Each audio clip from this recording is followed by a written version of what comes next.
with Sister Noha Alshugairi, as on a personal level, on an educator level. She's worked with our school. She's actually used to be a part of Orange Crescent School way before I was a part of it.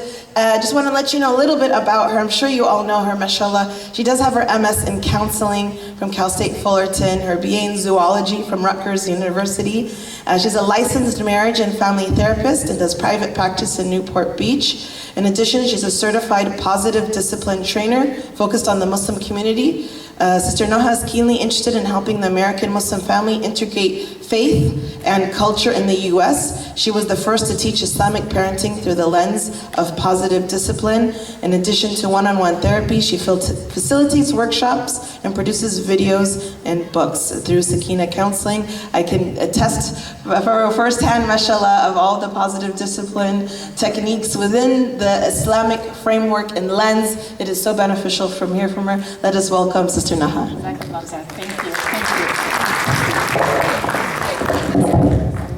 Can you hear me? Yes? Okay. بسم الله الرحمن الرحيم.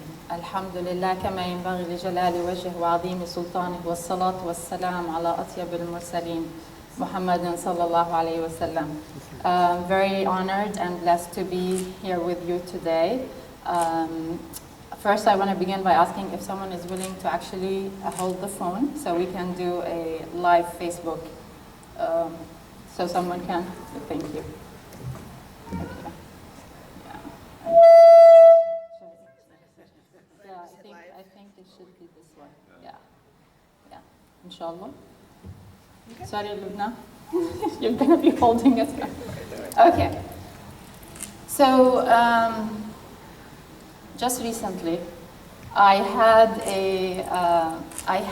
one of my clients who came into my office, and she told me that she had gone home during the summer to visit her family in Syria. So what's going on in Syria right now? What's going on? War. There's a war going on. Yeah. So is this a stable country right now, Syria? No. No. Would you consider the US a stable country? Yes? To some extent. To some extent. I mean, are we safe? Yeah. Do we go home worrying about if someone is going to attack us, or if we're going to have bread the next day, or if the water and electricity are going to be cut? Do we worry about this stuff? No. Oh, you can't hear me in the back?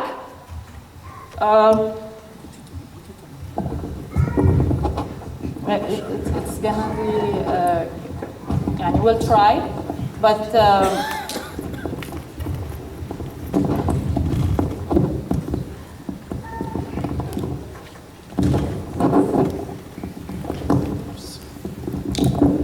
is this better? Yeah? No? Yes? I mean, if you can kindly move forward, that would be even better. But anyway, I know some people like to be in the back. So I'm going to try my best to project my voice. Anyway, so far we've said she went to Syria. We so far established that Syria versus the US, there's a difference in terms of stability. You agree with me? Yes. Okay. So we were worried about her before she was going to Syria. We're concerned about her safety and whether, everything's going to be okay. She comes back safe, alhamdulillah. She actually had a great time, alhamdulillah, because she hadn't seen her family in a long time, so she was very grateful for that time. But this is what intrigued me. Before she left to Syria, we were working on parenting. Okay, she has a young child who's about maybe, I think, 9 years old. So we've been working on parenting, okay?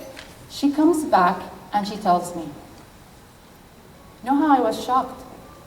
I said, what were you shocked about? So I'm expecting to hear, some horror stories, right? And she goes like, there was a boy there in our family circle who's the same age like my son, and I observed the differences between him, that boy in Syria, and my son. And the differences are really dramatic. And I didn't expect that. That boy in Syria, who has been living for the last maybe 7 years now in uncertainty, was more independent, more in tune with what's going on around him, more willing to help, the people around him, and not feeling a victim. Okay, so she came back and she's like, I'm really shocked. I didn't expect that. And we talked about it for a bit, and we concluded that sometimes when we are living in a place where everything is working beautifully, we really don't have to worry about anything. Erroneously, we parents, we think our job, or our number one job, is to make sure that our children are just constantly happy. Which means what?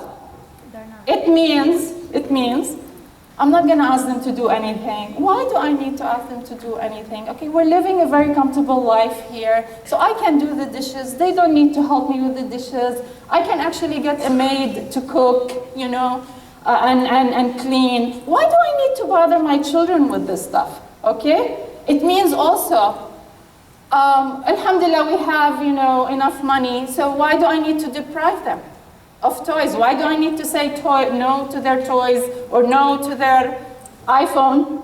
Okay? It also means, unfortunately, with some parents, it is not okay for children to cry. They step in immediately and they want the children to feel okay immediately. Okay? It means also that we are going to give in to their demands. Another thing we see also in the US, just by virtue, because we are a minority in the US, is erroneously we believe also, is because we want to raise them as good Muslims. Okay, I don't like to use the word good Muslims. People who attended my workshops know I do not like the word good Muslim.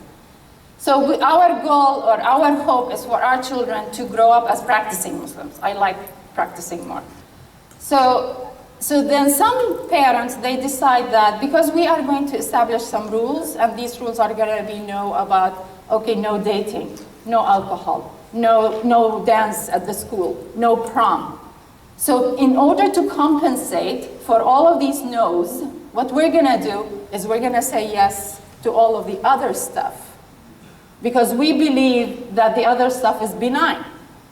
But what we have missed is that all other stuff that is mundane, which is basically the chores and really limits on screen time, and also allowing them to be upset and angry and cry and deal with their emotions, all of this mundane stuff that we take as really meaningless is actually what builds their character.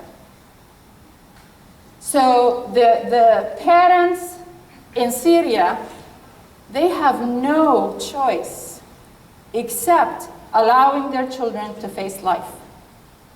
And to face life, the hard life. It's not an easy life. Do they have a choice? No. Can they shield their children? No. They can only do so much. So they decide that, okay, children have to be part of this ordeal that we're going through, and we actually need to lean on them. Because we don't have a lot of support, we need to lean on each other, so children become part of the social and emotional support of the family. When we here, we live in what I call affluence, even if we're poor, by the way, financially, I still consider our state in the US a state of affluence. Because we are very secure, we're not worried, okay? So when we live this life of affluence, we really tend to shield our children from dealing with life. And when we shield them from dealing with life, we are robbing them from the ability to become resilient and become independent and become strong, so they can be actually very functioning, very independent, very well-rounded adults. Okay? So, this is the foundation of what I'm going to be talking about.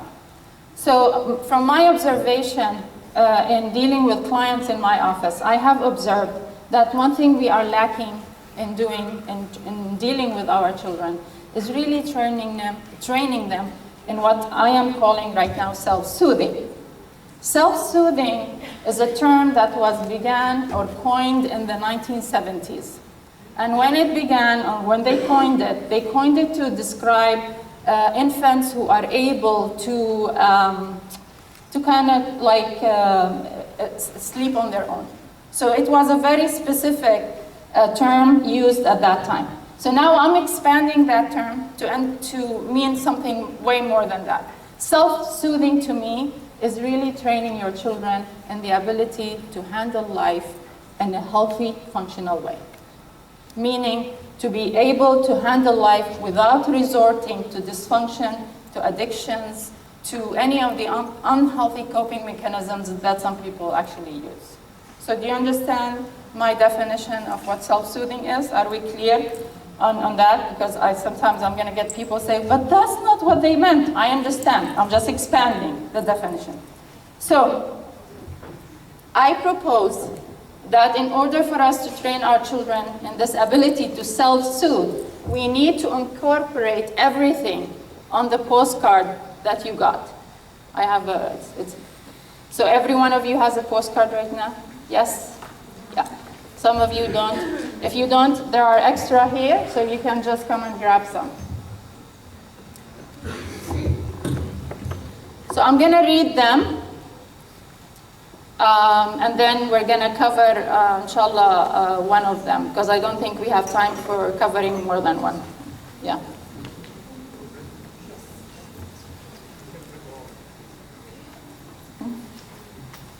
Okay.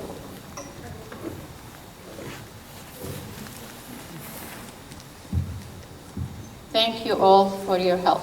Thank you.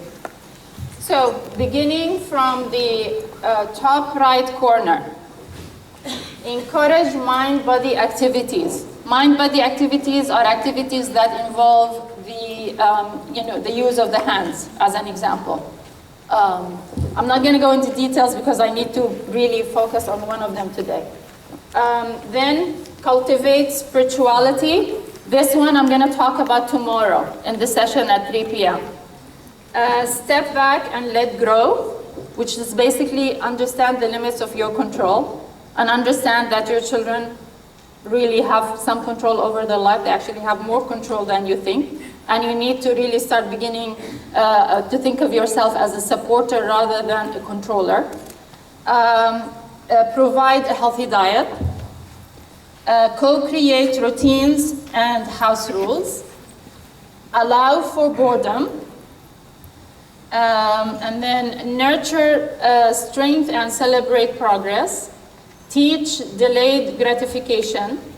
Connect with nature, and this is the one I'm actually going to focus on today. Minimize screen time, and this is what Dr. Reda Bashir was talking about. Oh, thank you. Thank you. Thank you. Yeah, thank you. Jazakallah khair. Thank you. I appreciate it. It's easier, right? Yes, it's much easier. Thank you. So this is what Dr. Reda Bashir was talking about just, a few minutes ago. Integrate feelings, identify, express, and contain. And this is what I covered in Mass last year. That was the session last year. Okay, so we covered all of them. Thank you very, very much. I appreciate it. So for today, I am going to focus on connect with nature. So I want to ask you a few questions, and this is for you to kind of like reflect on. What does nature mean to you? When was the last time you actually had an intentional, meaningful encounter with nature? Okay. And on a weekly basis, how long do you spend in nature? And do you actually notice a difference in your state, in your being, when you are in nature? Or is it the same for you? Okay. Yeah. And is nature actually part of your daily routine? And again, I'm talking about intentional awareness of nature. So, I am personally an urban girl. I was born in the city, I was raised in the city. It was only during the summer that we actually went away and we were, in a nature, environment. And I really don't think that it hit me or I understood the impact of that environment on me and myself. Until, you know, the 1990s, I read a book that is called the Celestine Prophecy. Anyone in the audience read the book, Celestine Prophecy? It was a bestseller in the 1990s. You read it, right, Dr. Bashir? Yeah, okay. It's fiction, but it's one of those fictions that actually changes you. So I came out from reading this book being sensitized to two things. Sensitized to the power of the environment on my mood, and sensitized to the power of people that I'm interacting with on my mood. Okay? So I came out also from this, reading this book, making a commitment and an intentional, you know, decision that I need to be in nature on a daily basis. So from early on, alhamdulillah, in the 1990s, I made the decision that I need to walk every morning outside in the trail. So I'm not going to go to the gym. Okay, I have nothing against people who go to the gym for exercise. I understand it works for you. Okay, nothing against that. But I'm inviting you to also consider doing some of your exercise out in nature. Anyway, so to talk about really proving to you the significance of the impact of nature on, you know, on ourselves, there is a researcher from out of British Columbia who did a study in 2016. This is what she did. Her name is Polly Ann Passmore. So this is what she did. She gathered some participants. She had 395 participants. She divided them into 3 groups.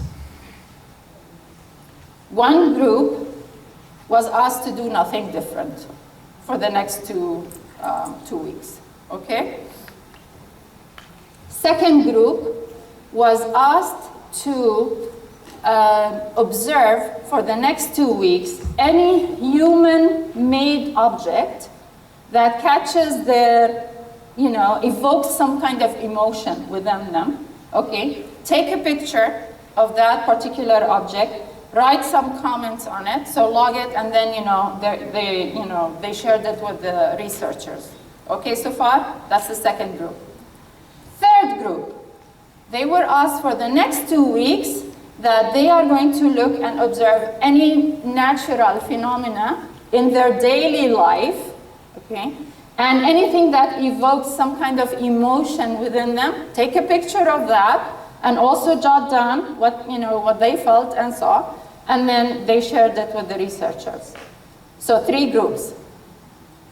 Also, what they did before they began the 2-group observation, and at the end of the 2-group observation, they took different tests to study their mood, you know, whether it's positive, negative, what have you, and also to study how high or whether they're inspired or not, and also to test their pro-social tendencies, which means, are they willing to be collaborative? Are they willing to be helpful? And so on. So they did these tests before, and they did these tests for the same people after the 2 weeks period. In addition, just for those of you who are, you know, scientifically minded, they also checked to see how much nature exposure did all 3 groups have. So there was no significant difference between the 3 groups in terms of actual nature exposure. Are you with me? So they're all the same in terms of exposure to nature. So now, after the 2 weeks, they were surprised to find that there was actually a significant, so we're not talking about slight difference, significant difference between the group that was supposed to pay attention to the natural phenomena in their daily life and the other 2 groups. Huge, huge difference. In addition to that, what they found was, which was also intriguing, they didn't expect it, the emotions that people wrote about the natural phenomena were related to the phenomena itself. Okay, so and I'm going to share with you some comments that people wrote. So for example, if someone was going to the bus in the morning, they saw a flower, and they actually felt, you know, moved by this flower. So they were relating the emotion to the flower. Okay, are you with me? When they looked at the comments or the emotions evoked by the human-made objects, they noticed that the emotions were actually related to a memory associated with the object, not the object itself. So for example, one participant was talking about having, she was moved by bracelets that she looked, one morning she looked at the bracelet and she's like, oh, and I love these bracelets because I got them from, my friend got them from me, from whatever, and I have fond memories of my friend. So the emotions are related to people associated with the human objects, while the emotions evoked in the natural or via the natural phenomenon were actually evoked by the natural phenomenon themselves. Are you with me so far? Okay. So the nature group were more positive affect, had more positive affect, they were inspired, and they were prone to pro-social behavior, meaning they were more willing to be helpful and collaborative.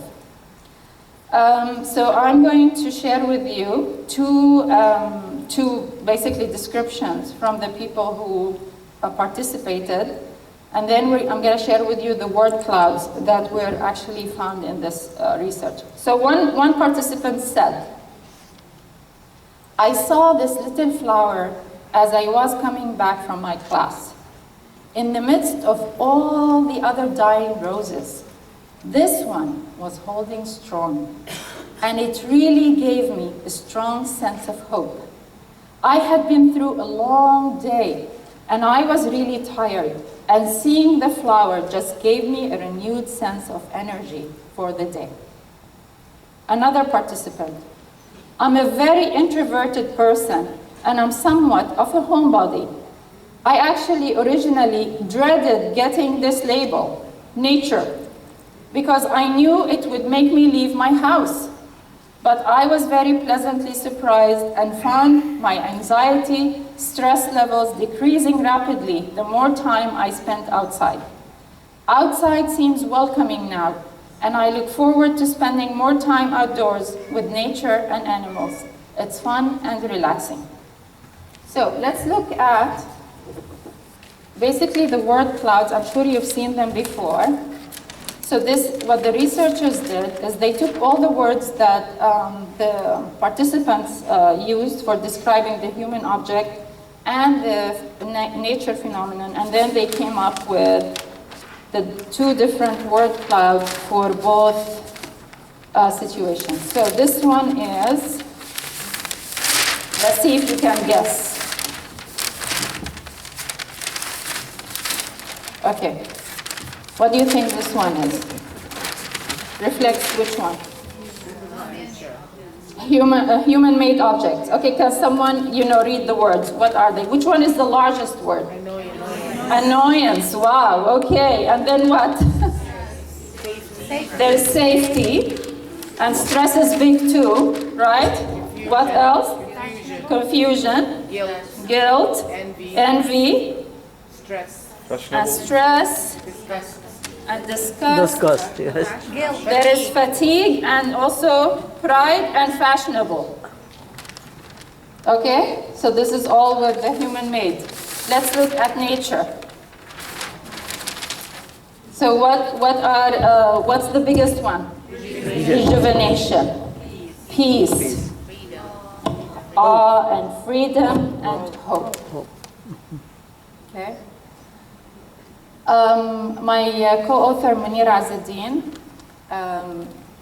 we're just talking, just casually. And her husband is actually big on taking kids camping. Just what Dr. Rida Bashir was talking about. And I really, really second what he said about, we're really so blessed in California. So blessed in California, even Southern California, okay? Not even, all of California. Southern California here, the weather is really, mashallah, moderate most of the year. We really have no excuse, honestly. We have no excuse not being out in nature. Anyway, so Dr. Umar Azadeen is big on taking his kids camping. It's a big thing for him. And since they were, little, I asked Munira one time, they would take their kids when they were infants and toddlers, and I'm like, me, urban girl, okay, who doesn't know camping. I'm like, Munira, I really don't understand how you can handle little kids with camping.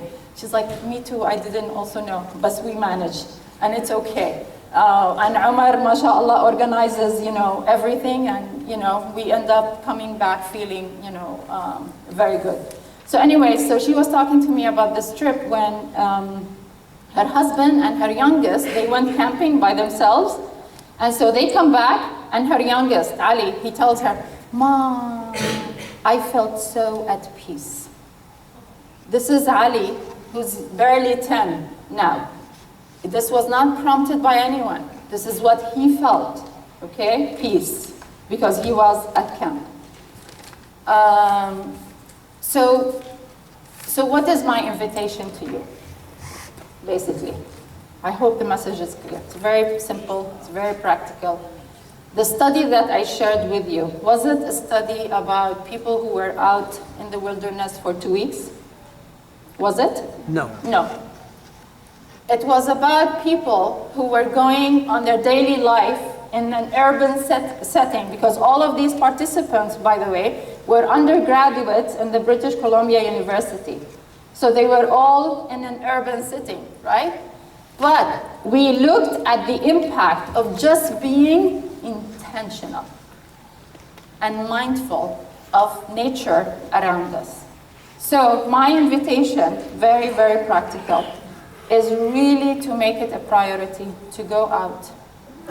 Go out of, exit your home, even if it's a small backyard, even if it's, your neighborhood park, even really honestly, even if it's walking, in your neighborhood. There are trees in your neighborhood, okay? And for me, nature, by the way, just so we will be clear, for me personally, nature is two things.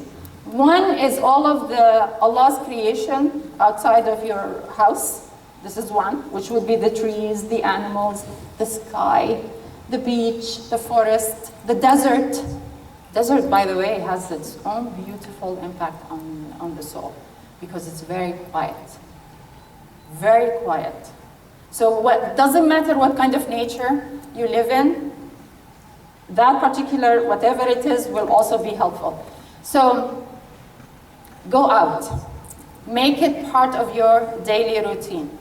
It is not about that we have to go out in the wilderness and be camping for 2 weeks, even though camping trips are also very important. But we're talking about daily infusions of being exposed to nature while you're actually being mindful and intentional, which means we're not just gonna be out in nature with our headphones, okay? We're not gonna be out in nature on our cell phones. Yesterday, Thanksgiving, my family and we went out to the playground, to take the kids. We have very young grandchildren. So we took them to this playground, and I was sad. I was really, really very sad, because, a couple of fathers were there. May Allah bless them, because, they're looking after the kids. Nice. But they were there, and they were on their cell phones. So they're missing out on many things. They're missing out on the connection with the children. They're missing out on really being intentional about really feeling that natural place that they're in.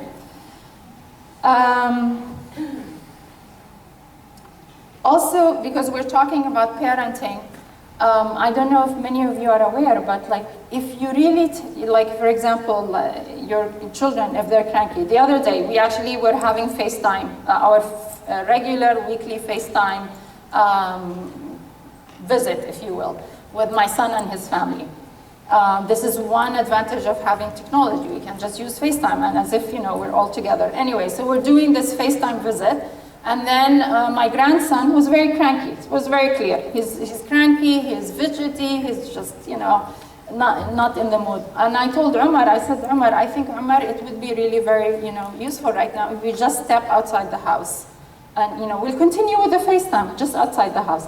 And Wallah, immediately we step outside the house, Habibi Zakaria has calmed down and he started looking at the trees and the shrub and and they pay attention to so many beautiful things and it fascinates them.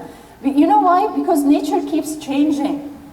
I mean, have you observed that the clouds are not the same every single day?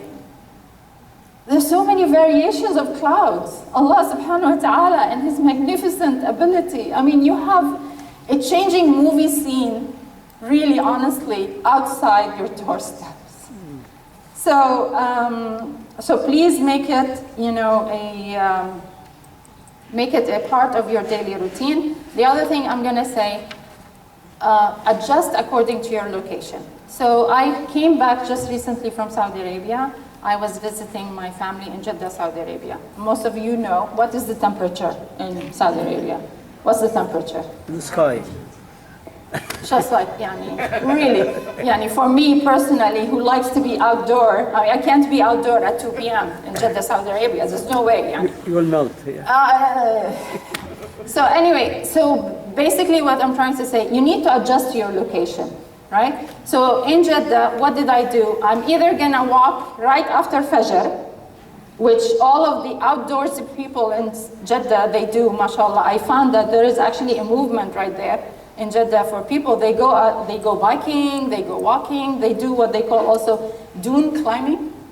Really, there is a lot to be done with nature, even though it's a desert there. Anyway, so either after Fajr, immediately after Fajr, or after Maghrib, or just before Maghrib.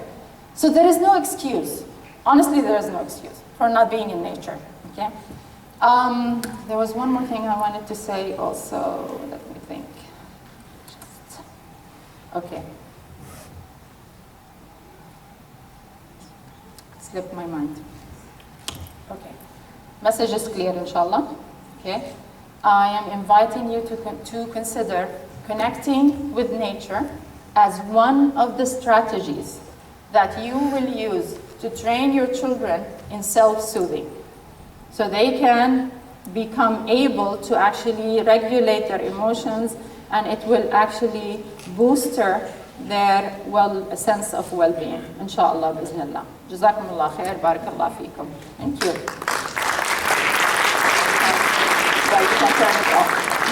Thank you. Thank you. Thank you very much. Jazakallah khair. Thank you.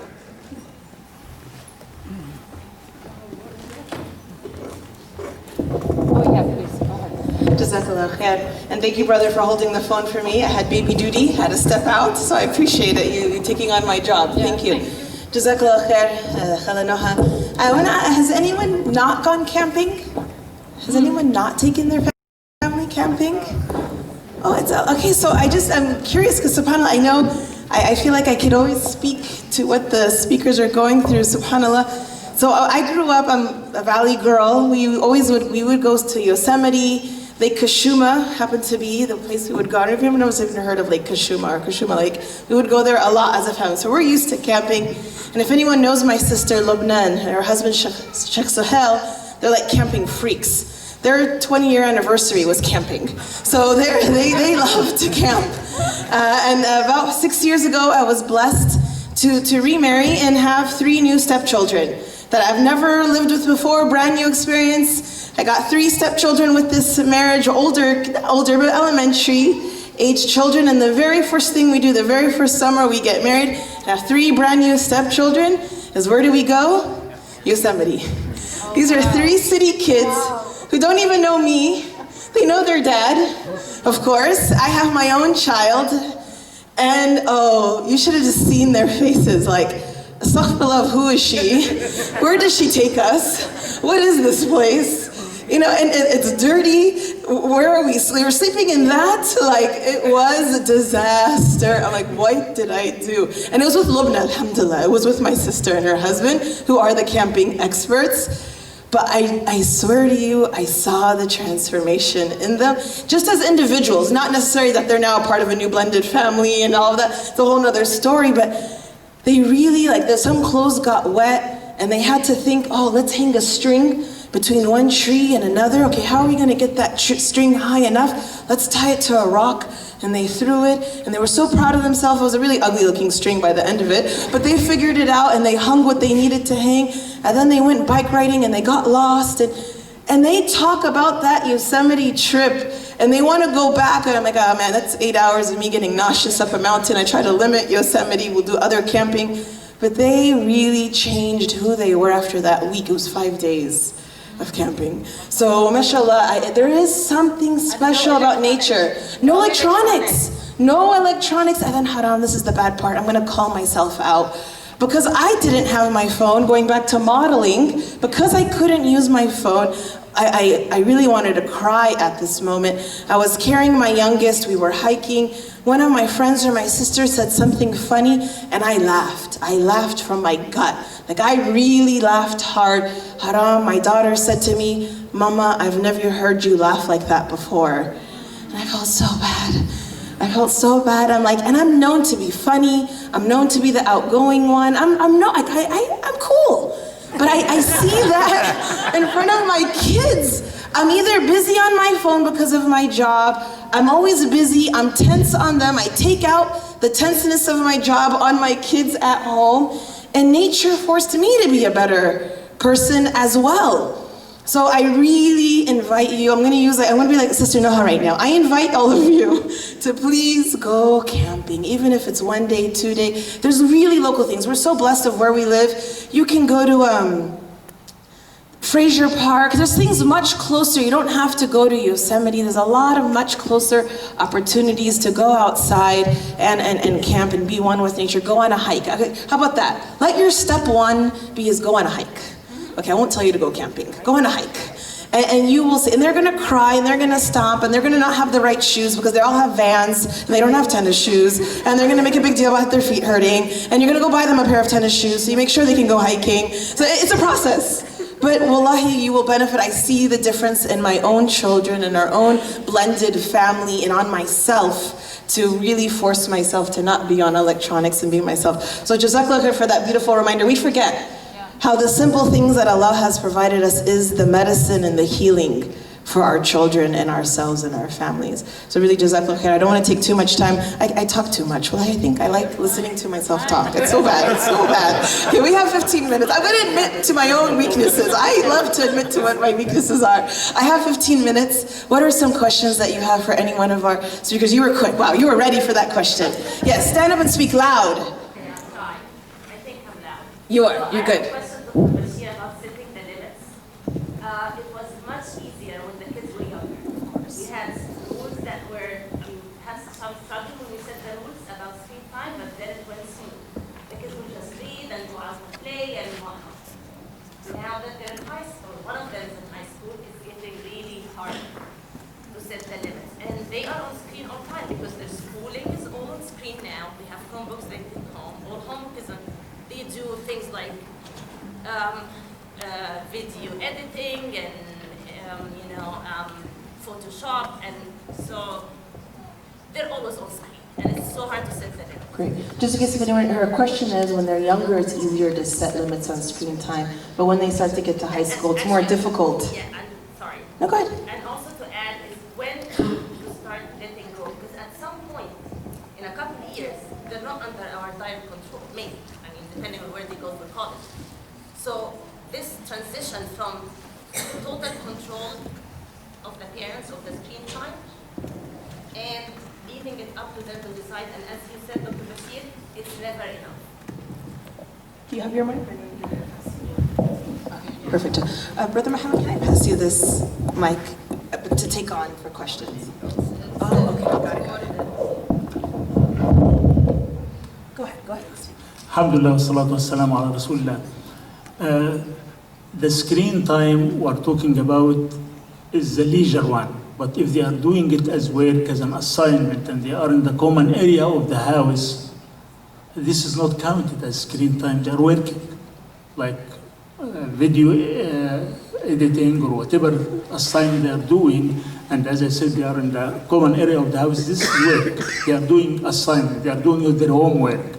But when we refer to screen time is playing games, is chatting with their friends, all these kind of things. So you have to differentiate between what are they doing on the screen. That's number one. Number two, you are not just doing setting a limit for the screen time, and you are not building identity in the same time.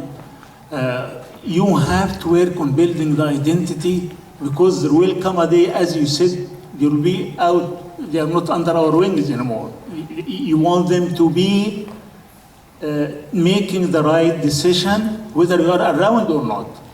And the only way for it to be so is that from early on, we connect them to their Creator, Allah subhanahu wa ta'ala.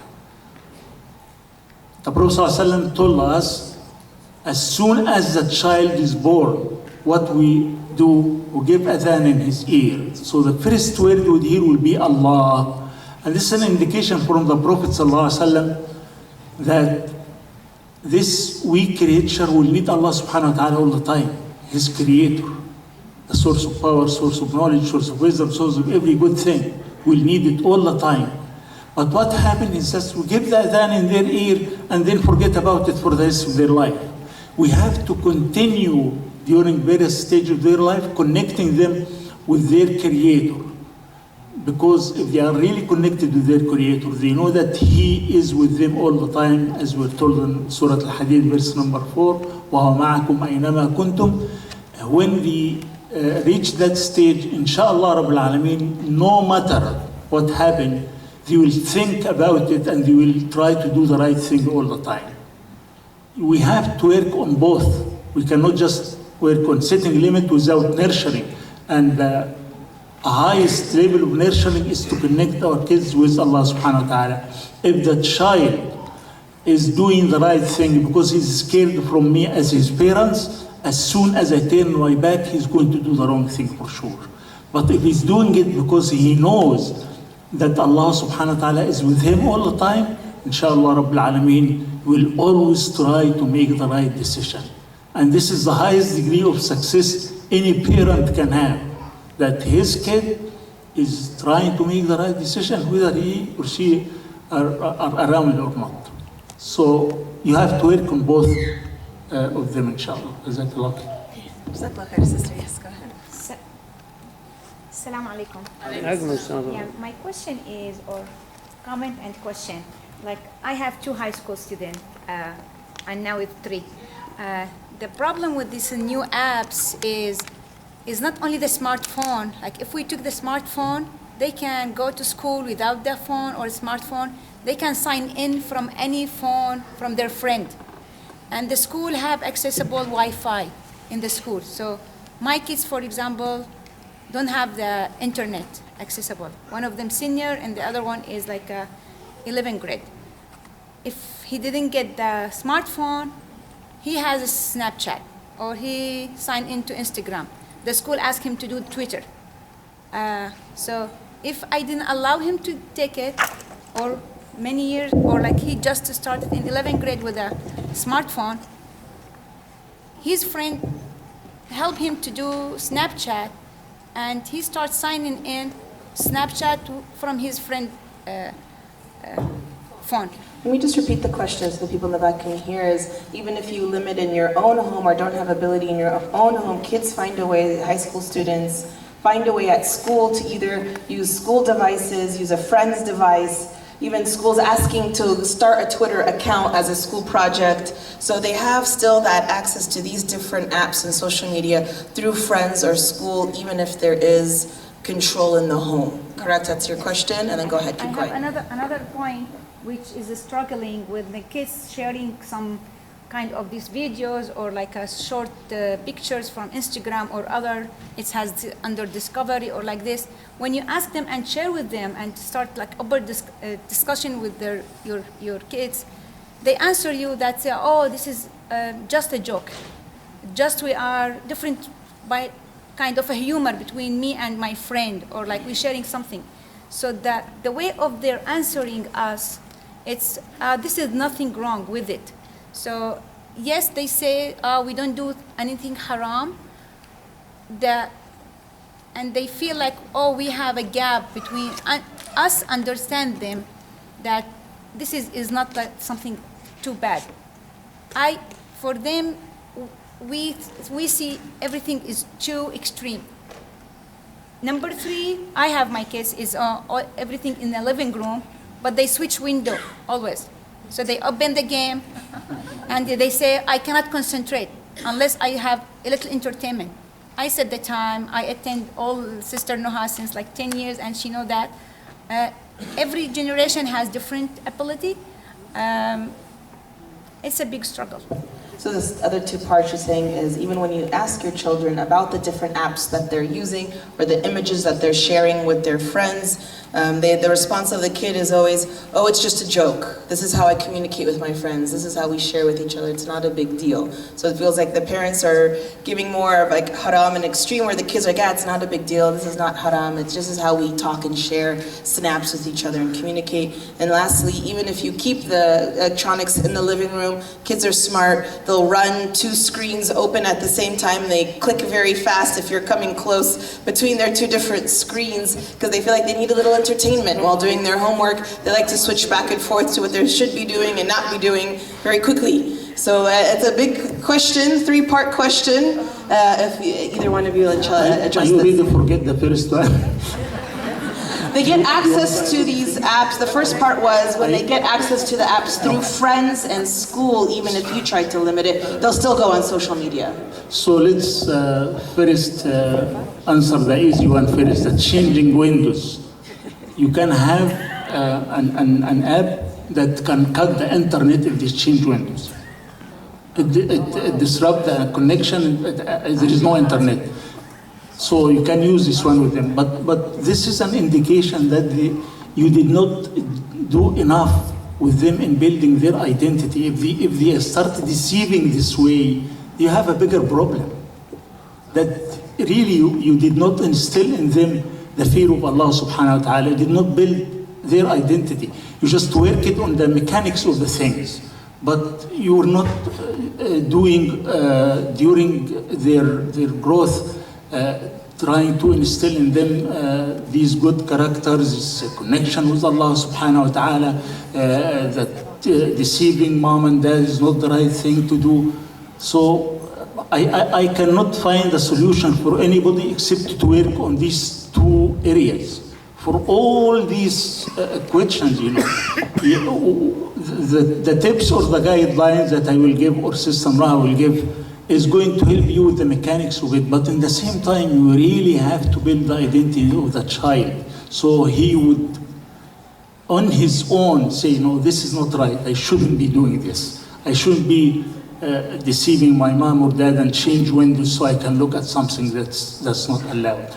And if the question of that, they consider this, you are an old-fashioned, these are, there are limits, and there are things that are very clear, things that are gray area, and this is left for you to decide whether that's okay, is not a big problem to share pictures like this, or it is a joke, that's okay, or you don't want it in your household, you don't want to, you really want to follow a higher level of moral fiber, and you keep working on them, So I have nothing to add more than this. I don't know if Sister Noha want to add one. So I'm going to add that instilling this identity piece of their connection with Allah is a journey.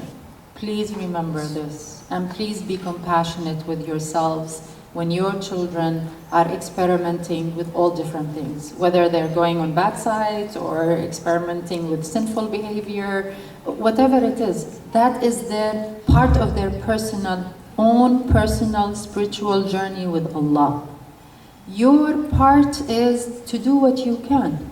Okay, not in a, and this is what I'm going to talk about tomorrow, by the way, the one about cultivate spirituality at 3 p.m. I'm going to be talking about this idea of building the connection with Allah subhanahu wa ta'ala. But please remember, it's a journey, it takes time. Your children are going to have different timelines. You're going to have some children who are early on are going to be strongly connected to Allah. And that's a blessing. That's a blessing from Allah subhanahu wa ta'ala. I remember one time Shaykh Alauddin, may Allah give him health, he said one of the most beautiful blessings that Allah subhanahu wa ta'ala can grant a parent is a child who is not struggling in their connection with Allah. Please remember that it is a blessing. Okay, yes, you do your part, but it's also a blessing. Because we do our part also, and we're tested in our children. And that test is one of the most difficult tests for a practicing Muslim parent. And just remember Nabi Nuh, Prophet Nuh. Prophet. I mean, I find it that, especially nowadays, in the time we're living and the era we're living in, I just love how Allah subhanahu wa ta'ala, the first test was with Adam and how they were, tested in their ability to kind of like respect the rules, and obey the rules. That was the fitna of Adam alayhi salam. But then the fitna of Noah. So the second prophet, immediately, Allah, the second lesson He's giving us, humanity, is the test on the children. So from early on, He's telling us, yes, you're going to do your part, and I am going to ask you on the day of judgment about your part. You will be asked about your part. I am not going to ask you whether your children followed or not. Just like the Prophet ﷺ. Is the Prophet going to be asked about everyone he presented the message to and then they refused the message? No. Repeatedly in the Quran, Allah subhanahu wa ta'ala talks to the Prophet and He said, you're just a messenger. And we as parents are the messenger of our children. So we need patience, we need compassion. Compassion for ourselves, number one. Don't beat yourself up when your children misbehave, they do wrong things, and start blaming yourself. Focus on how are you going to deal with it, how are you going to contain it, what is your best reaction. Okay? Patience, compassion for ourselves, and compassion for our children, because this is part of their journey. Okay. Jazakallah khair. It's 11:30. I apologize. We do need to end the session, and just know also 11:30 is the time if you need to pick up your children. Mashallah, like I said, Khala Noha will be speaking again tomorrow at 3 o'clock. Check the program. And you have many questions, please fill out the evaluation on the app for this session. Give your feedback. Hopefully maybe the speakers will be here a little bit longer if we do have questions, but we do need to end. Jazakallah khair. Let's give a round of applause for Dr. Reza and Sister Noha. Thank you.